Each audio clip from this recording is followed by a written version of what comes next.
Right, today's rehab session is about strengthening your lower back. Now, this is really good for people who have actually injured their lower back and they're on their way back to doing things like lifting, squatting, deadlifting, and they've done the core work, they're working on their glutes, they're working on maybe some hip hinging work, but they haven't really got enough strength in their lower back. Now, this can happen sometimes when you've injured the muscle tissue in your lower back, and sometimes it's like you'd call it a strain. There might be an underlying disc problem there that you've cleared up, but you've still got the muscle weakness. Now, people with back pain here, and especially that goes down into the hips, if you've got pain going into those tissues, you're probably going to get some deactivation and then some weakness. If you strain that muscle tissue because you've lifted something, you're probably going to have some weakness as well. And most people work on their core, work on their glutes, maybe work on some patterns of movement, but when they get back to deadlifting or squatting, they still get a bit of back pain. And it's not always how strong your core or your glutes are. It might be because your back simply needs muscle strengthening. And it's hard, and a lot of people don't do it well enough. So I'm going to give you some progressions to go from very easy stuff to get you on board with learning how to get your back a little bit stronger in the lower part, and then building up to more sports specific stuff. So the first thing I want to get people doing is actually getting their lumbar extensors, okay, getting those muscle tissues that work as like a stabilizer when you lift, but also they work as an isotonic movement when you bend forward naturally. So if you imagine I'm going to bend forward and pick up something and come up, I'm doing lumbar extension there. I need those muscles to actually extend my back. So same with I was going to pick up something from there, pick up something light, I'll round my back, I'll use my lumbar extensors in conjunction with the rest of my body to lift me up. But if I was deadlifting something heavy, I use my lumbar extensors to be a stabilizer, and so I don't move there and I move at the hip. Okay, but for those people who need a bit of strength in there, we're going to work on the actual muscle tissue in sort of a hybrid, if you like, from doing a little bit of lumbar extension and some hip extension at the same time. So we're using those two things together. So there's a bit of isometric work and a bit of isotonic work in every little exercise. The first one I want you to work on is going from this 4-point position here like that, okay, and trying to go from here and lifting up in this position here.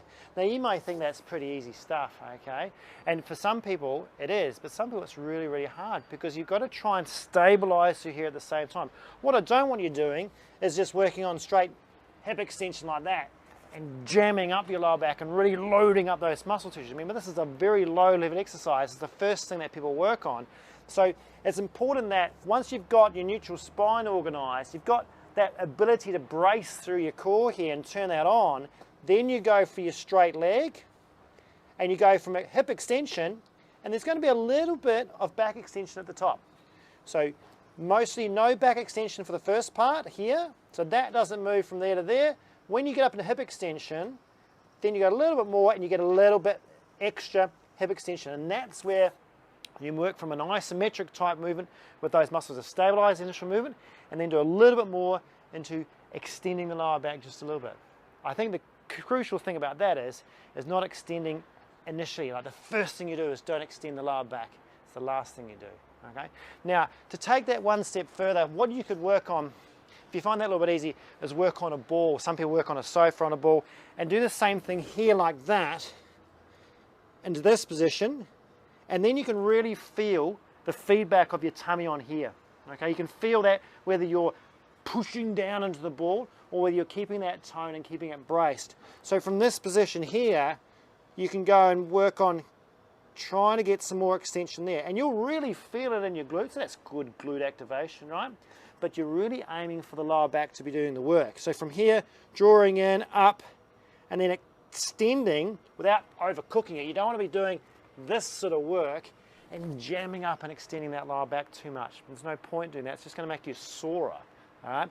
We want to get to the point where we're just getting a little bit of tone, a little bit of activation through there, building up that base strength to do the harder stuff later. So once you progress on that ball and there's no, you're feeling a little bit better, there's less pain. Remember, some of these exercises can be pain relievers because if you get pain from having a weak lower back, you get it more activated and a little bit more strength, you'll have less pain. So the next thing I want you to try and work on is actually moving that lower back up from flexion to extension, just like you would if you bent over picked up something off the floor and came up again. Okay, now this is not the heavy stuff, this is just the light stuff. So again, you could use a ball for this, but what you've got to try and do is make sure you sort of not dig, but make sure you're firmly planted with your knees and your feet here. So I'd probably point your toes and bring your toes into dorsiflexion, I should say, and get into there so you've got a bit of grip. And then from this position, you're going to do an upright Y. So again, drawing this on, remember it's important to have that co-contraction around your spine, so you're not just extending with no abdominals. So from that point there, you're going to come up with your thumbs, and then use your whole back to then extend at the top.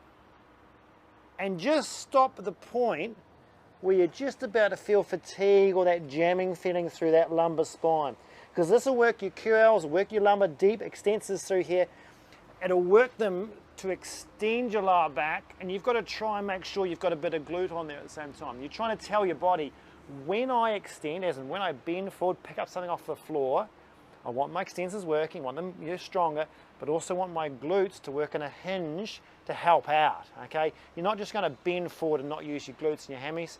They're going to help stabilize and extend the hip and help lift the back up in that posterior chain type fashion. So let's just run through that again. Drawing in, thumbs up first, get that up, a bit of load, and then extend upwards as much as you can without losing stability, and then slowly down. Nice, slow, controlled reps, keeping your core and a bit of glute on to stabilize, to learn that pattern of movement. And you'll find that that sort of movement helps you with this whole bending forward, coming up, that nice bending over, rounding your lower back, coming up, extending, but working everything to help you up, not just one thing.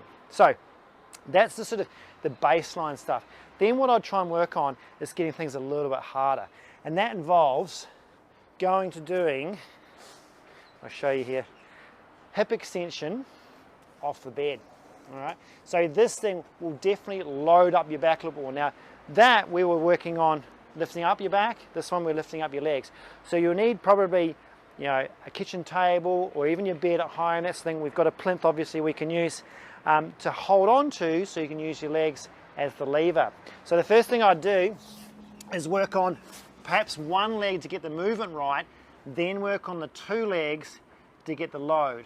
So the one leg movement is just trying to work out how you're going to hang on, keep your core on here, keep neutral here, and again same sort of movement there, making sure you know what you're doing here. And if you've done this on the ball before, you know what you're sort of working on. Okay, so this point here, and then you think, okay, I've got to lift two legs now. So you're going to stabilize, draw on here first, don't hold your breath, and then work on just floating your feet up and lifting. And you might get halfway and then down. Just a little bit of load. The first little bit is you don't want to overextend your back and jam it up. We want to just make sure we add a bit of load into the lower back so it stabilizes and handles the weight of the legs. So this point here, I'm just going to come up a little bit higher now and then come down. Again, nice, slow, controlled. Now this will definitely make you do hip extension, of course, and you're using your glutes, but your lower back is going to take the load. So you'll come up eventually going as sort of high as you can, and you'll probably find you won't actually overarch your back too much, okay? Now, if people get pain with this, the load's too much, they're not ready for it, you need to go back and do the other stuff. But there's no pain, only fatigue, and that's okay. Because as with all exercises involve muscle fatigue, you build it up, you'll get stronger and stronger and stronger if you go carefully and slowly. There's no point doing this too quick or too fast or too much load.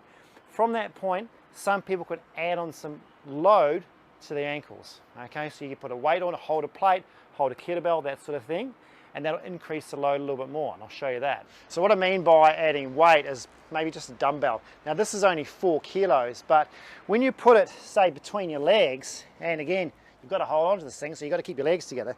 That weight there is on the end of your leg, meaning it's about the leverage and how long your legs are. The longer your legs, obviously the more load through your lower back. So don't overcook it and put something too heavy on there. And the way you gauge that is obviously how you're feeling your lower back with your fatigue. I don't want any pain with this, but you've got to make sure that you can actually get to the same height as you did without the weight. So if you're doing this and say you got to horizontal and now you can only sort of get to there, then the weight's too heavy. So you need to drop that weight down, okay? And remember, any little bit of weight is more load, so it doesn't really matter, because if you try and do too much load and don't get the height, it's really a waste of time and you're not going to get the full benefit out of it. So making sure you can keep that core on, lift it up right into up there, and you'll find that that's way harder. Of course, your reps and sets can go down a little bit, but if you can only get 3 or 4 out, it's too heavy. Okay. So the final section of this is doing a lumbar extension off a bed or a plinth like we've got. Now, you could easily do this in the gym or you could do it at home, but you need a partner. So I've used Joe here because they've got to hold your legs down while you're doing it. Now I'm going to give you some tips on this so you don't go and make your back more sore, and make sure you really isolate what you're trying to achieve. So this one, you're going to do lumbar extension. Now there's going to be some hip extension in there as well, but what we just want to make sure of is you're really making sure you turn your core on, okay, and you're using your hip extensors to do your lumbar extension as well. You just don't want to go into hyperextension. So what I mean is, when you come up, you don't want to go and really overcook it and go into this hyperextension like this, okay? You want to come up just to neutral, so you're in that hip extension and lumbar extension, okay? Now this first one is an isometric hold. So you're going to go and try and get everything sorted here, get that core on, make sure your glutes are going on to do that hip extension, and then you come up into that lumbar extension and just hold it there as the isometric hold. So that's where you're going to start feeling it through that lower back, feeling a little bit of muscle fatigue in here, making sure your glutes on, making sure your core's on, you're breathing up in here, you're not holding your breath, and just keeping that position for an extended period of time. And obviously you've got to try and at least get to 30 seconds. You want to be building to a minute if you possibly can without the pain. Okay, and that's your first one. Then what you want to work on is doing repetitions of that and trying to get that quality of movement going well, again, without hyperextending. So nice and slow reps, turning on all the muscles in that posterior chain, shoulders back a bit, holding there, and then slowly down, and going for repetitions of this. Instead of a isometric hold that you go for endurance, this is going for repetitions and getting into that lumbar extension and really diving into that lower back. Now once you've done that, the progression on, of course, is a weight like this, okay? So you can do a mixture of doing isometric holds of the plate, so coming in, isometric holds like that, or you can do the repetition work where you're doing that lumbar spine extension with a bit hip extension into there to try and strengthen up that lower back. So there's a nice little progression of exercises to get you doing a lumbar extension and to strengthen up those muscles right down deep in the lumbar spine. Of course, to complement all the core work you've been doing, to help you with bending over, picking up items, deadlifting, that sort of thing.